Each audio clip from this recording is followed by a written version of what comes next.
Hey everybody, I have a challenge for you today. It's going to require some creative thinking. It's going to require you to take some time and maybe a whole bunch of practice runs before you get it right. But I want you to practice and try it before you go to the later part of the video where we have the solution. So today's challenge requires one sheet of paper, and I just have a regular old sheet of copy paper here, but you can pull a piece of paper out of a notebook, you can use an old worksheet, doesn't matter, and you need a pair of scissors. And the challenge is, how do I cut a hole in this paper that is big enough to fit my entire body through? That is the challenge. Cut a hole in this paper that's big enough to fit my entire body through. If you do it correctly, your body will fit through it easily. So you press pause and give that a try.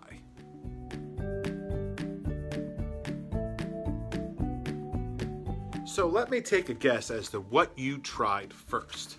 The first thing I bet you did is you took this piece of paper, you might even fold it in half, and take your scissors and cut around it so that you opened up a big circle here in the middle. But you probably figured out that didn't work. So then you had to be creative. Now's your opportunity to be creative. Don't go to the end of the video and see the solution. Give it a try now. You've tried the one that doesn't work, the one that was really hard.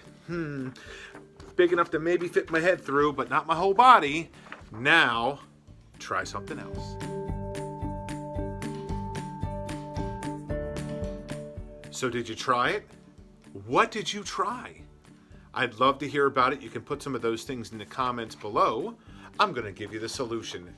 Take this piece of paper just like this. You're going to make one fold just like this.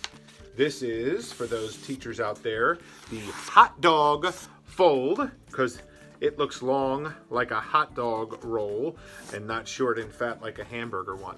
What do we do after we fold it like this? Well, our next step is going to be to make some cuts.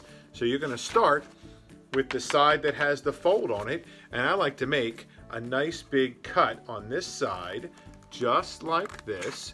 And I don't want to go all the way to the end. I want to leave about a ½ inch or so at the end. And then I'm going to flip it around and do the same thing at the other side, just like this.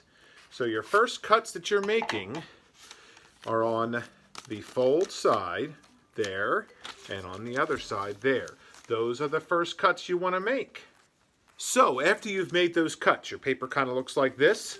You have the open side on this side that opens up just like this, and you have the fold side.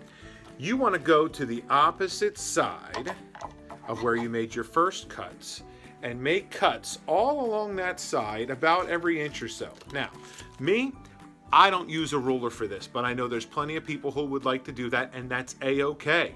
So about every inch or so along the non-fold side, you're going to cut, and again, you're going to cut up partway through. I made this one here not so long, but you want to leave some area here at the end. That's important. All right, so do that next. All right, so I made those cuts all along the bottom. Looks like feathers here all along the bottom. And along the top here, I have that crease that I did to start. That's holding all of that together. What's my next move? My next move is going to be to take my scissors, leave this end and this other end that I started with on that side. Don't cut that part, but go down the middle where your fold is and cut along this fold all the way down. So make that cut all the way down the fold, just like I'm doing here. You see that? So that's our next step, just like that. So now it's opened up on that side and the other side. One more step to go. The last step, you're going to flip that paper around. This is where the fold was on this side. Now you're cutting from the fold side in between your two cuts. So let's see if you can see how I'm doing that right here. In between my two cuts, I make a cut just like that. In between my two cuts, all the way down the paper, all the way down. So make those cuts now. So now I've made my cuts on all the way down that side, and what ends up happening is I have made myself a big old loop here. And that loop is one that I can easily put over my head and go my whole body through. I can walk through that loop. It's so big. So this big loop, big enough for me and anyone else to go through. So there you have it. There's the solution. Did you get it right? How many tries did it take you to figure it out?